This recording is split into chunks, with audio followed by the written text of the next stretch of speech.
Hello and welcome to BYJU'S classes. In this lecture, we shall talk about cryptocurrencies in general and Bitcoin in particular. Today, cryptocurrencies or digital and virtual currencies, they have become a global phenomena and their popularity has surged exponentially. Bitcoin, which happens to be the first cryptocurrency and also the most popular, has seen its value increase by over 1000% in the last few months. This unprecedented rise in the value of Bitcoin has been an outcome of demand-led frenzy across the world. There has been a huge surge in investments in Bitcoin-related infrastructure. It could be the setting up of cryptocurrency mining firms or the creation of digital wallets or trading exchanges for cryptocurrencies. The advocates of Bitcoin project it as a future alternative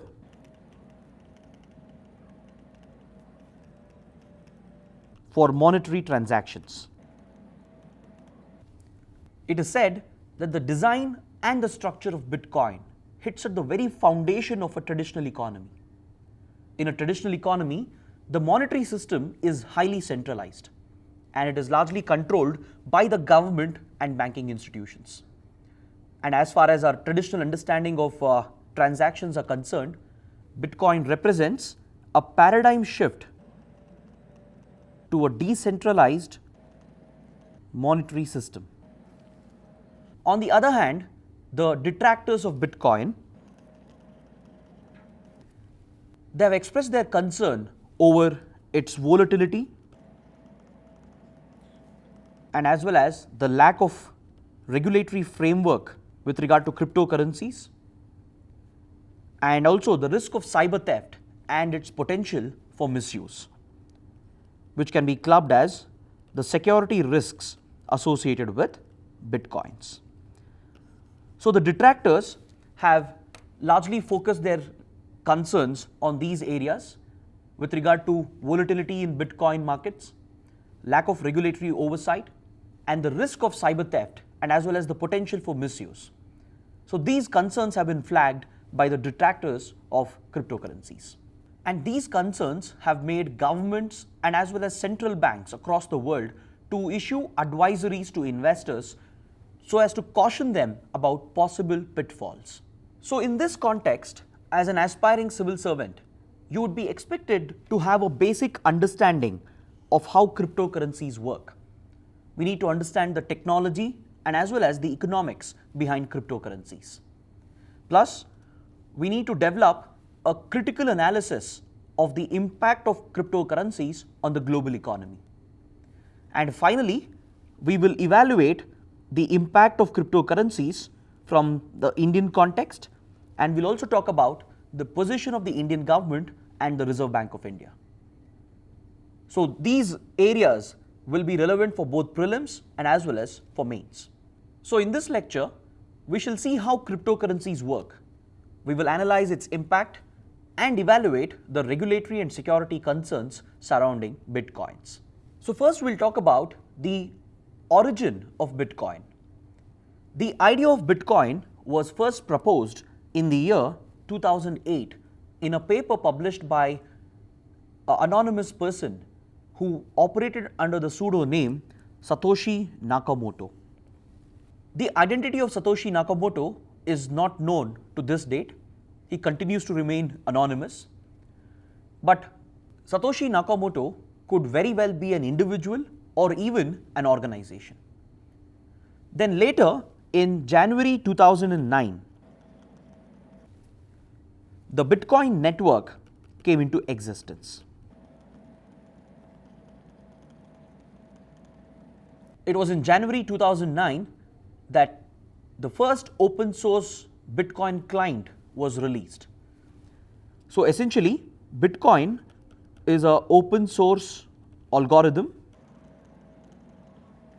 and in January 2009, the Bitcoin network came into existence with the release of the first open source Bitcoin client. Along with this, the first Bitcoins were issued with Satoshi Nakamoto himself mining the first block of bitcoins for himself. The algorithm of Bitcoin is such that it allows for only a limited number of bitcoins to be mined. In fact, the algorithm puts a cap on the total number of bitcoins that can be mined, which stands at 21 million bitcoins, out of which around 16 million bitcoins have already been mined. Since 2009, the Bitcoin network has grown around the open source code which was developed by Satoshi Nakamoto. Since then, it has grown leaps and bounds, especially in the last 3 years. As of 21st December 2017, Bitcoin is approximately worth around 11 lakh rupees or 17,000 US dollars. So the value of Bitcoin has seen a rapid rise in the last few months. There has been an increase of more than 1000% in its value. But Bitcoin is not a physical currency. It's not tied to either gold or any precious metal. It has no intrinsic value of its own. It only exists virtually or electronically. It doesn't function like usual money. It is not attached to any state or government. So it essentially doesn't have a central issuing authority or a regulatory body. In short, there is no centralized system which decides when to make more bitcoins, or to figure out how many to produce, or to keep track of the transactions, or even to investigate fraud. So then how does Bitcoin actually work? Or how does Bitcoin actually have any value at all? Because I told you that Bitcoin doesn't have any intrinsic value of its own. It's not tied to a physical commodity. So what generates this value? And how does Bitcoin really function? This is something that we need to understand. So to understand how Bitcoin actually functions, first we need to look at how transactions are carried out in a traditional monetary system. In a traditional banking setup or in a traditional monetary system, the currency is issued by a government. And this currency is called as the fiat currency. The currency issued by the government is called fiat currency. And this fiat currency becomes the legal tender. But fiat currency is not backed by a physical commodity. The value of fiat money is derived from the relationship between supply and demand. It's not dependent on the value of the material that the money is made of. For example, the Indian currency notes, they by themselves do not hold any intrinsic value. The material or the paper note doesn't have any value of its own. So the Indian government has the authority to come out with fiat currency and make this fiat currency the legal tender. Historically, most currencies were tied to physical commodities such as gold or silver or any precious metal. But today, fiat money is based solely on the faith and credit of the economy. The currency note in itself has no intrinsic value. It derives its value from the government's promise to back the legal tender, and the public in return repose their faith on the economy. This is the reason why every currency note bears the signature of the governor of the RBI, which promises to pay the bearer the said amount on the currency note. So this gives enormous power to the central authorities. They have enormous power to regulate and control the money supply, and this serves as their source of power and authority. Further, the banks maintain records of transactions.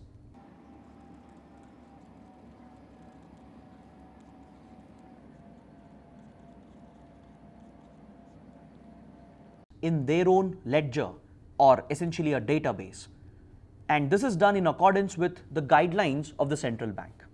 Now let's say Raj sends 100 rupees to Simran. This transaction would be enabled and authorized by their respective banks. And this authorization is done as per the guidelines of the government and the central bank. As well as this transaction is entered into the ledger by the respective banks for record keeping. It is this system of maintaining records of transactions which makes them simple and trustworthy. But this ledger is opaque. It's not open to the public for scrutiny, and as a result, the central institutions, that is the government and the central bank, they retain a lot of control over the monetary system in a country. Now that we understood as to how a traditional economy or a traditional banking transaction functions, now let's look at the technology behind Bitcoin.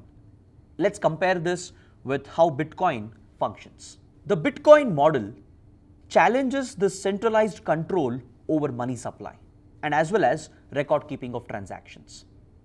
It basically adopts a decentralized model. And Bitcoin is modeled on peer-to-peer networking. So essentially, Bitcoin adopts a decentralized model which is based on peer-to-peer networking and as well as on cryptography. These are the two pillars of the Bitcoin system. Hence the generic name cryptocurrency, because it makes use of cryptographic functions. Now Bitcoins can be exchanged between, let's say, computers in a worldwide peer-to-peer network. Now what do you mean by a P2P network or a peer-to-peer network? A peer-to-peer network is generally used for file transfers, like sharing videos or music. I'm sure we all would have used BitTorrent to download movies and TV shows, which is essentially a communication protocol, and it's based on P2P networking. Now if Bitcoin, which is a digital currency, if it is not controlled by a central authority, what's stopping us from creating counterfeit copies so that we become fabulously rich? Unlike an MP3 or a video file, a Bitcoin isn't just a string of data. It just cannot be duplicated like we do with regard to a video file or a MP3 file. A Bitcoin is actually an entry on a huge global ledger known as the blockchain. The blockchain essentially functions as a ledger in the cryptocurrency world. It is nothing but a database, a record of all the transactions that take place in the cryptocurrency world. So the blockchain basically records every Bitcoin transaction that has ever happened. So when you send someone Bitcoins, it's not like you're sending them a bunch of files, which generally happens in a P2P network. Instead, you're basically writing the exchange down on the global ledger called the blockchain. Again, for example, if Raj sends out 100 Bitcoins to Simran, this transaction is recorded on the global ledger known as the blockchain. But I also said Bitcoin does not have a central authority to keep track of these transactions. But right now I'm saying the transactions are recorded on a global ledger known as the blockchain. So how does this work? See, even though the blockchain is a central record, there is no single authority which updates the ledger. There is no single authority which keeps track of the transactions like the banks do. The blockchain essentially is a decentralized ledger.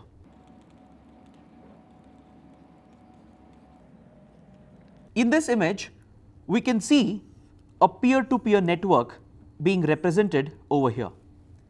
Essentially, there are different nodes or different peers which are located in different parts of the world, and at each node there is a separate blockchain which is maintained. So every node which is set up in a decentralized manner maintains its own ledger called the blockchain. So this blockchain basically keeps a record of all the transactions that are happening with regard to cryptocurrencies, or specifically Bitcoins. So the blockchain is essentially a decentralized ledger present at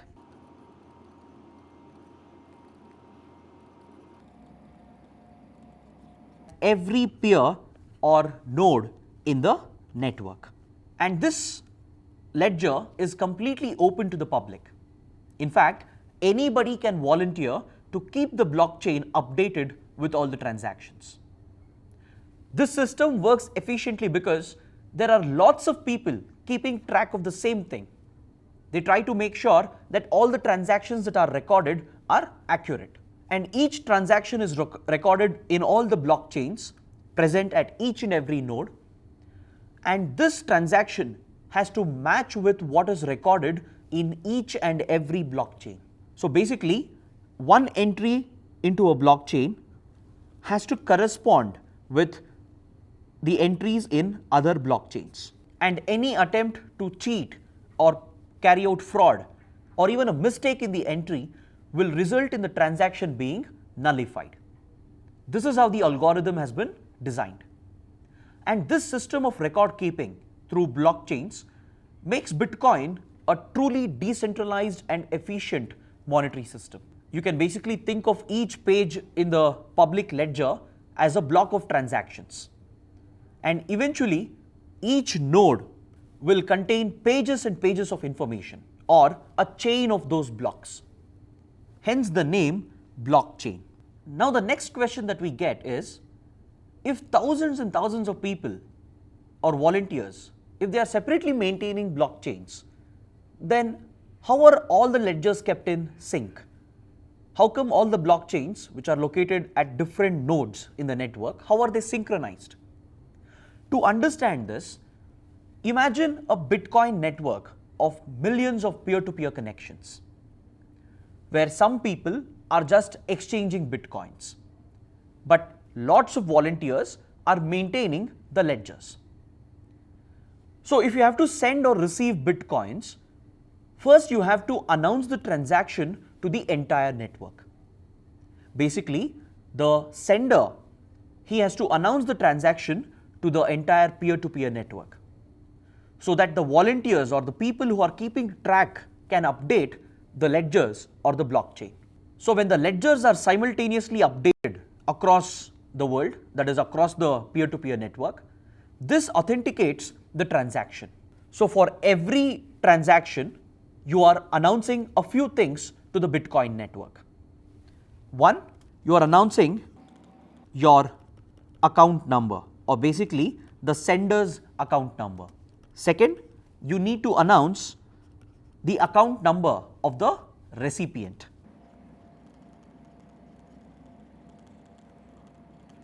And finally, you need to announce how many Bitcoins to be sent to the recipient.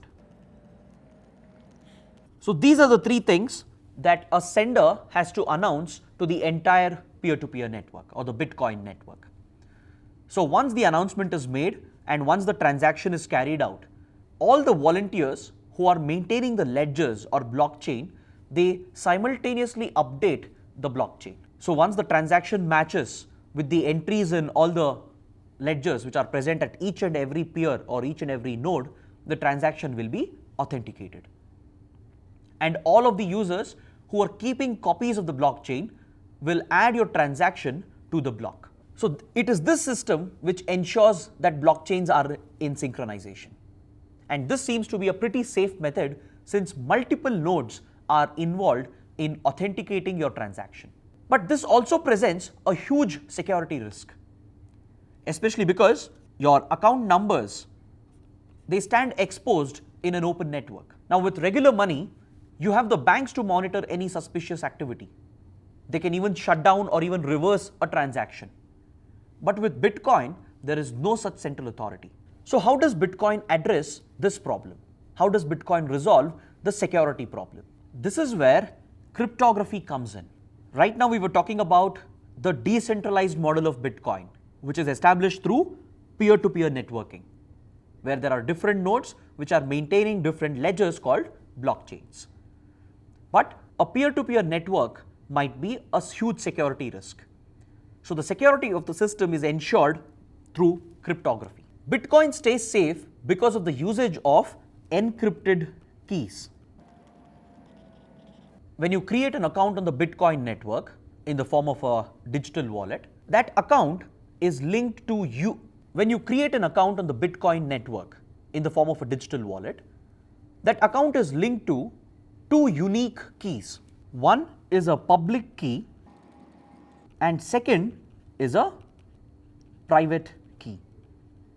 So every transaction you make requires you to sign the transaction with your private key, which is accessible only to you and nobody else can replicate your private key. And then when you send the transaction out into the Bitcoin network, everyone else can use your public key to verify and authenticate the transaction. That way, every node will be aware to add the transaction to their copy of the blockchain. And if the public key checks out, then it's proof that the message was signed by the right private key. So this is how the Bitcoin network ensures a foolproof mechanism. Then Bitcoin also addresses the double spending problem. In regular banking, we cannot use the same amount of money for carrying out two different transactions. For example, let's say I have only 1000 rupees in my bank account and I first use the whole amount to buy a product worth 1000 rupees. Let's say I buy this product which is worth 1000 rupees by using my entire balance.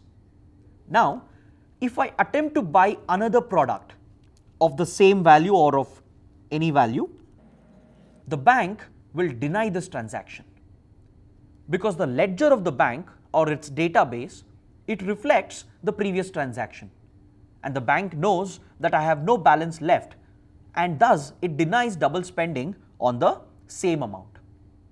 So this is how the double spending problem is addressed in a regular banking system, wherein I cannot use the same amount for carrying out double spending. In the Bitcoin system, both the Bitcoin network and your wallet, they automatically check your previous transactions on the blockchain to make sure that you have enough Bitcoins to send in the first place. So basically, you have the Bitcoin network and as well as your digital wallet or your Bitcoin wallet. So both the network and the digital wallet, they check your previous transactions which are recorded on the blockchain. So this will make sure that you have enough Bitcoins in the first place to send. So thus Bitcoin takes care of the double spending problem as well.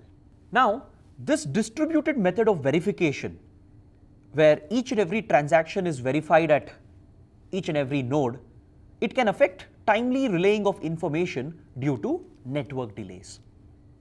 It means you won't always receive the transaction requests in the same order as intended. So this leads to jumbling of transaction requests. So Bitcoin resolves this problem by employing the concept of mining. Mining, in simple terms, refers to solving complex mathematical problems.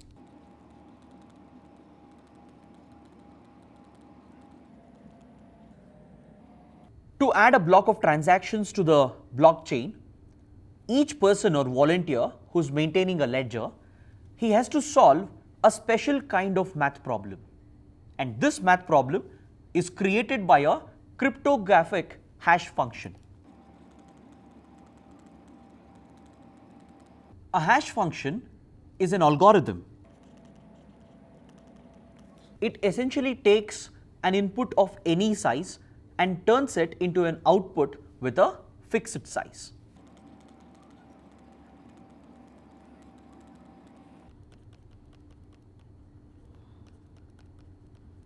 Let's understand this with an example. Let's assume we have a string of numbers as the input, which is 1, 2, 3 and 4. This is the input sequence. And let's say if the hash function, if it says to add all the input numbers. So by resolving the hash function or by resolving the mathematical problem, we get the output as 10. So this is how a hash function works. It's basically an algorithm which gives you an input of any size, such as a random string of numbers such as 1, 2, 3, 4. And the hash function also tells you as to what operation has to be carried out. In this example, it asked us to add the numbers. So finally, we get an output of a fixed size, which is in the form of the number 10.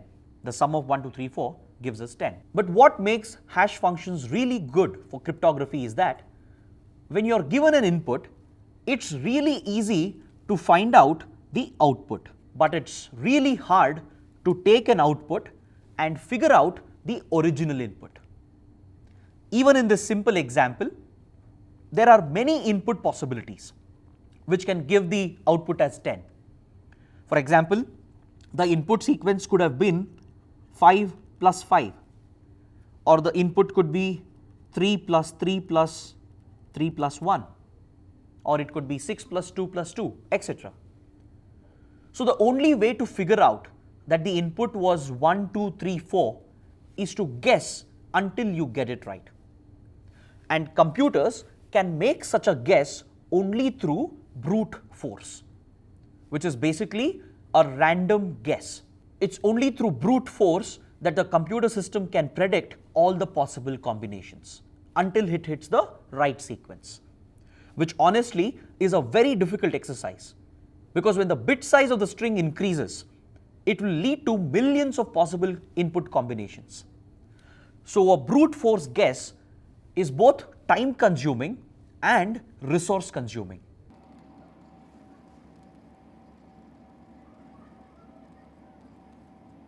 And this feature of cryptographic hash function makes the Bitcoin very secure.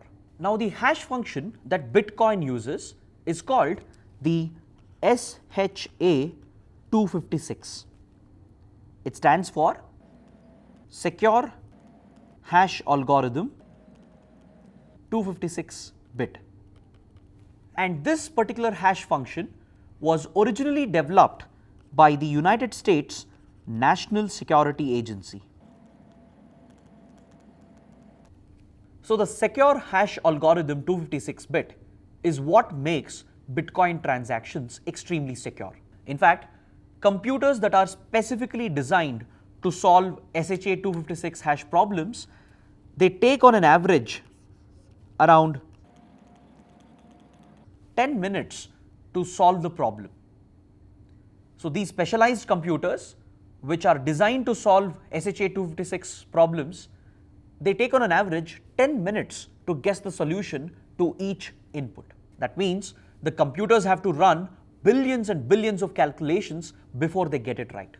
So whoever solves the hash function first gets to add the next block of transactions to the blockchain, which then generates a new math problem that needs to be solved. So this cryptographic method helps secure and validate the Bitcoin transactions. This is the primary purpose of mining. The primary purpose of mining is to allow Bitcoin nodes to reach a secure and as well as tamper-resistant consensus. The concept of mining in Bitcoins makes it secure and tamper-resistant. Mining also serves a second purpose, because it is also the mechanism which is used to introduce Bitcoins into the system. This is the secondary purpose.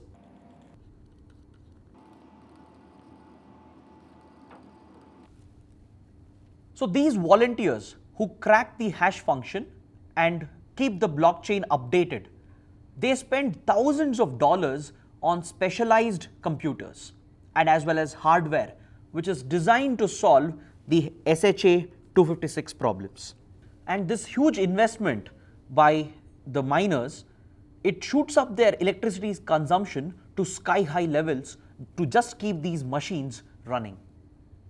That's why the bulk of Bitcoin mining is done in China, where energy costs are comparatively cheaper than in places like the United Kingdom or the United States. But what do these mining companies get in return for such huge investments? Well, Bitcoin actually has a built-in system to reward these volunteers. Every time they win the access to add a new blockchain by cracking the algorithm rewards them by releasing new Bitcoins.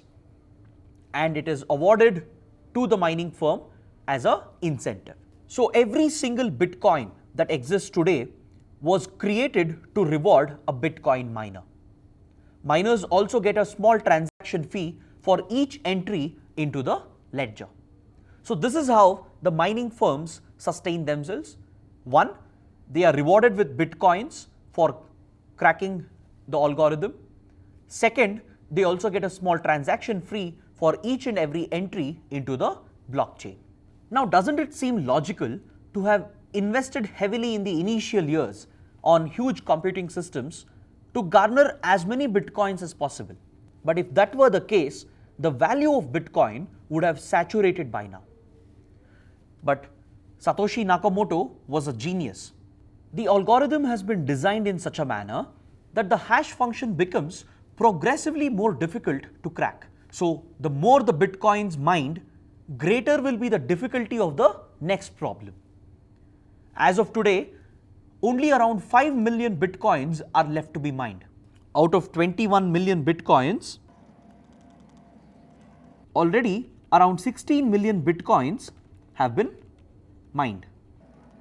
Today, only around 5 million Bitcoins are left, but according to projections, the last Bitcoin will be mined only in the year 2140.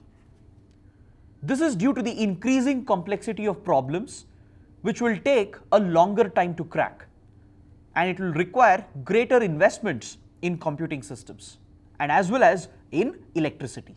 The underlying idea is to keep the supply of Bitcoins limited so as to raise their value over time. Now let's talk about the benefits and drawbacks of Bitcoins.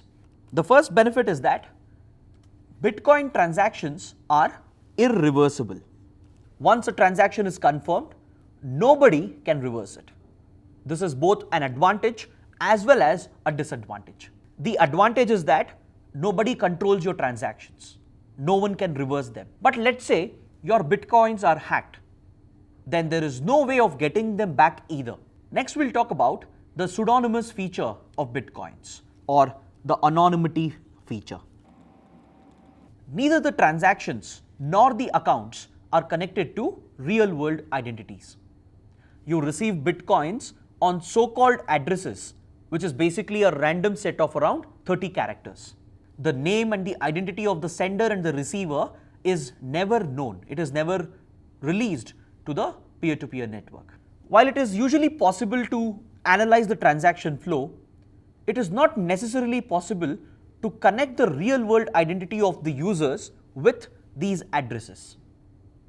So this anonymity can be used very well by tax evaders for carrying out money laundering, or it's also an ideal way to move money for organized criminal gangs, especially for drug cartels. Next, Bitcoin transactions are fast and they operate at a global level. The transactions are propagated nearly instantly in the network, and they are confirmed in just a couple of minutes. Since they happen in a global network of computers, they are completely indifferent to your physical location. It doesn't matter if I send Bitcoin to my neighbor or to someone on the other side of the world. Next, the Bitcoin transactions are highly secure. Cryptocurrency funds are basically locked in a public key cryptographic system, which we discussed earlier. Only the owner of the private key can send cryptocurrency. So strong cryptography and the magic of big numbers makes it possible to break the scheme. And finally, the Bitcoin system is a decentralized system, which means there is no controlling authority. So you don't require the permission of any centralized authority to use your cryptocurrency. It's basically just a software that everybody can download for free. After you have installed it, you can start receiving and sending Bitcoins or other cryptocurrencies. There is no central authority to control these transactions. But at the same time, the lack of regulation can also lead to uncertainty, and it can even harm the interests of the investors, especially when a fraud or a theft happens. Next, we'll talk about the high returns that Bitcoins promise and as well as its associated volatility. Investments in Bitcoin can fetch you very high returns, but at the same time, the Bitcoin market has become highly volatile because of its speculative nature. And if the current bubble bursts, it can lead to severe losses and there is no recourse for redressal. Finally, we'll talk about the security risks associated with cryptocurrencies. Cryptocurrencies are highly vulnerable for cyber attacks and as well as cyber thefts, and this could lead to huge losses for the investors. Recently, a South Korean Bitcoin exchange has filed for bankruptcy following multiple cyber attacks, which has caused major losses to the firm and as well as the investors. Now let's talk about the regulatory issues surrounding Bitcoin. First, we'll talk about the question of legality in various jurisdictions. In fact, the legal status of Bitcoin, it varies substantially. It varies from country to country. It is still undefined or it's still evolving in some of them. While the majority of countries, they do not make the usage of Bitcoin itself illegal, its status as a money or as a commodity varies. There are differing regulatory implications in different countries. While some countries have explicitly allowed its use and trade, others have banned and restricted it. Likewise, various government agencies, departments, and even courts, they have classified Bitcoins differently. For example, in the United States, Bitcoin and its transactions are considered to be legal. The US Treasury has classified Bitcoin as a convertible decentralized virtual currency. So in the United States, Bitcoin is basically treated as a commodity. And the Commodity Futures Trading Commission has classified Bitcoin as a commodity since 2015. And also, the Internal Revenue Service or the IRS of the United States has started imposing taxes on Bitcoin profits. Then when we look at the European Union region, most European countries have not declared Bitcoins as illegal. But various European governments are pushing for Bitcoin regulation as alarm grows that the world's most popular digital currency is being used by money launderers, drug traffickers, and as well as terror groups. Finally, let's look at India. India has not declared Bitcoins as illegal per se. Bitcoin transactions are considered to be legal in India because the government has not come out with a policy which terms it as illegal. But the Indian government and the Indian authorities have regularly cautioned investors, and they are looking at ways to understand this phenomena, and even they are trying to regulate the market. The government and the central bank, they are trying to come up with regulations which could be used to control the cryptocurrency market. Now, why are governments and central banks across the world so worried about the proliferation of cryptocurrencies? The fear and alarm among state agencies is based on two grounds.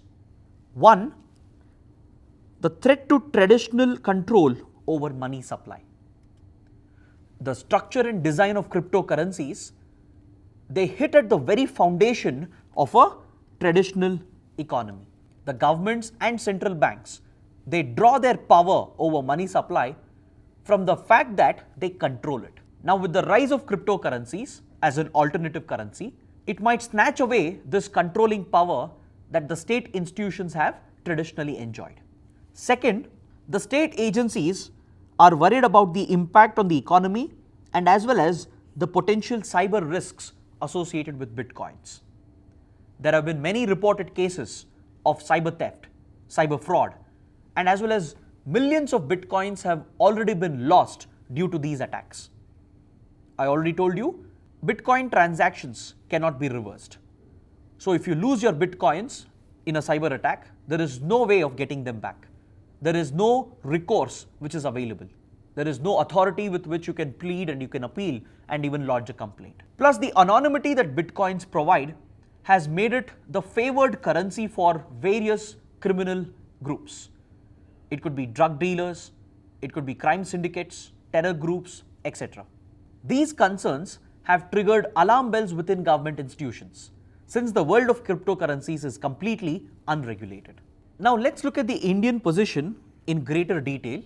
Both the government and the RBI have taken note of the potential impact of Bitcoin since 2013, especially of the potential of cryptocurrencies in disrupting the traditional economy and its possibility of misuse by state and non-state actors. Now let's look at the stand of the RBI. The RBI till date has come out with 3 advisories against Bitcoins and cryptocurrencies. Its first warning came out in 2013. The RBI said that the creation, trading or usage of virtual currencies as a medium for payment is not authorized by any central bank.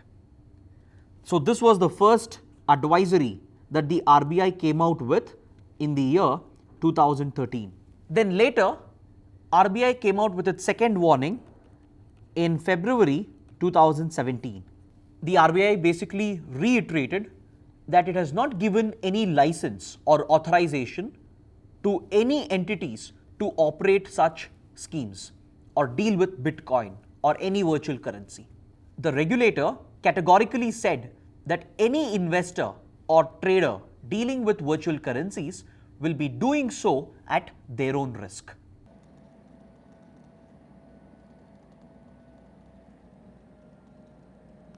Now recently, in December 2017, RBI has come out with another warning.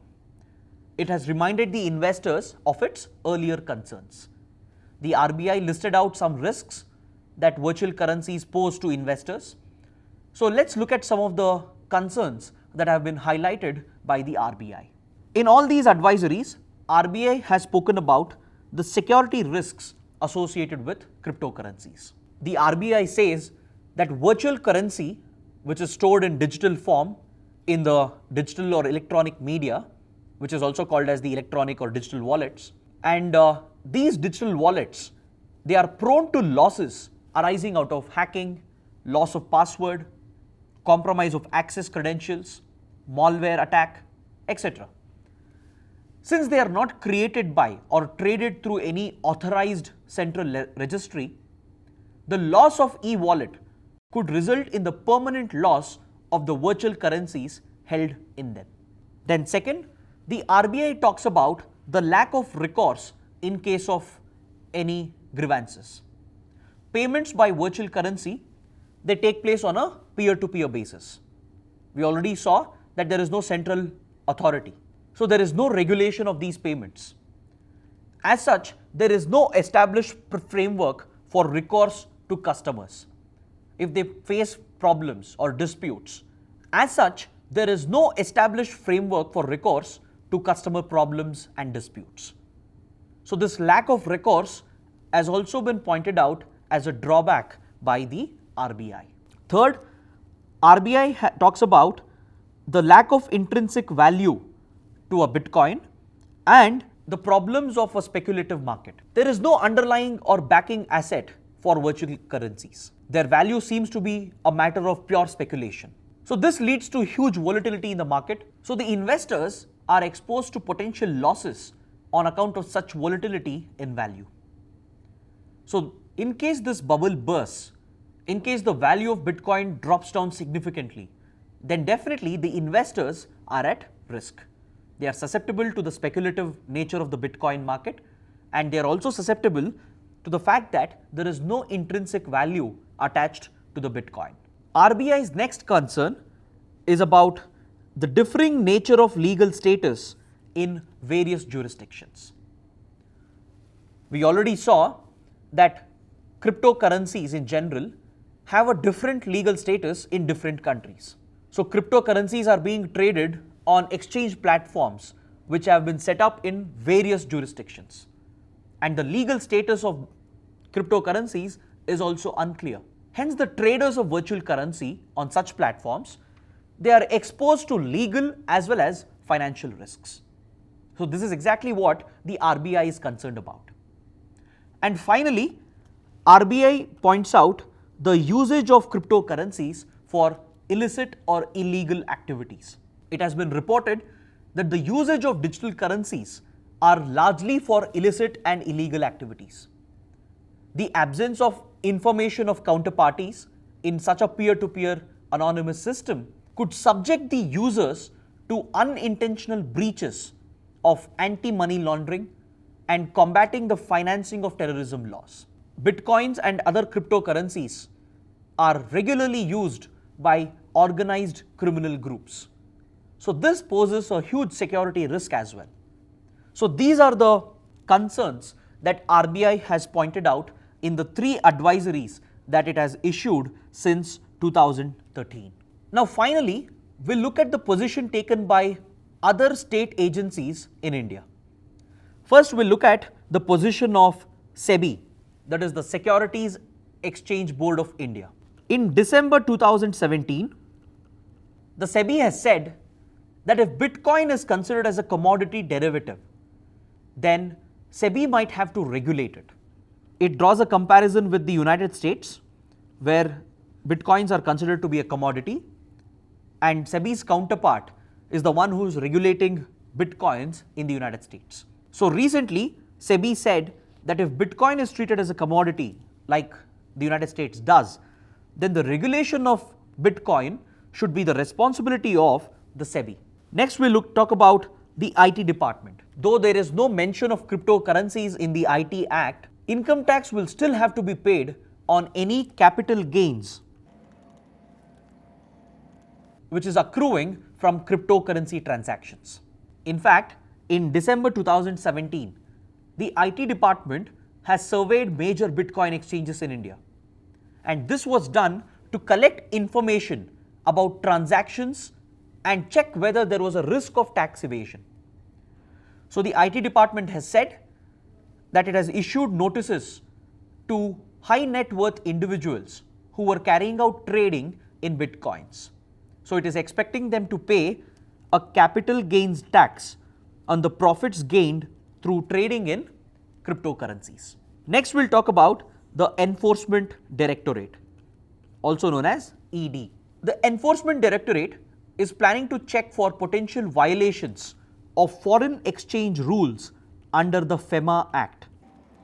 The Foreign Exchange Management Act primarily deals with regulation of foreign exchange, and the Enforcement Directorate will look into any possible foreign exchange rules violation. And the Ministry of Finance in April 2017 has set up a multi-agency committee which consists of representations from RBI, from SEBI. It also includes the Finance Ministry, the Information Technology Ministry. So all the required stakeholders have been represented in this multi-agency committee which was set up in April 2017. So the Ministry of Finance has taken the first step in working out a possible regulatory framework for regulating cryptocurrencies. So this committee will look into the issues of legality. It will try to come up with a regulatory framework. It will also try to tackle the risks associated with cryptocurrencies. And recently, the Supreme Court of India also has stepped into this domain. It has asked the government to respond to calls to regulate Bitcoin. It has issued notice to the government, to RBI, to SEBI, and all other concerned agencies. It has asked them to look into this matter and come up with a regulatory framework. So this was based on a petition which was filed, and in December 2017, the Supreme Court for the first time has spoken about Bitcoins. It has basically nudged all government institutions to look into this matter to come up with a possible regulatory solution to control and probably manage the cryptocurrency domain. So with this, we have comprehensively covered the technology behind cryptocurrencies, the impact of cryptocurrencies on the global economy, the issues and risks associated with it. We even spoke about the benefits of cryptocurrencies. And finally, we discussed the position of the Indian government and its respective institutions. In conclusion, cryptocurrencies are definitely here to stay for the foreseeable future. And their structure and design offers a variety of benefits to investors. It can truly enable a cashless digital economy which is decentralized, self-regulating, and largely free from risks. But concerns surrounding its drawbacks are genuine, and this needs to be addressed both at the national level as well as at the international level. In fact, India can push other countries for a debate on the issue of cryptocurrencies. India can take the lead in working out a minimal regulatory framework which doesn't interfere with the decentralized concept of bitcoins. So few countries have gone to the extent of permitting ICOs or initial coin offerings. Few countries have even permitted futures trading in bitcoins.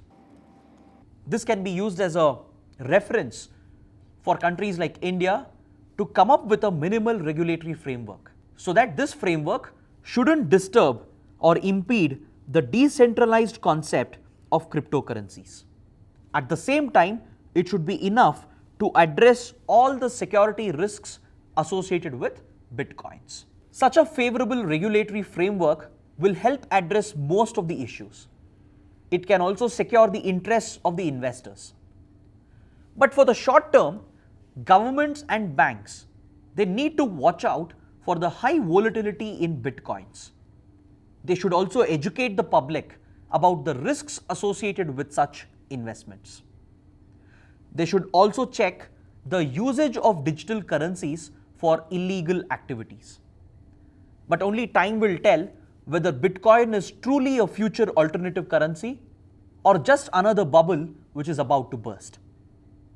So with this, I would like to conclude this session. Thanks for watching.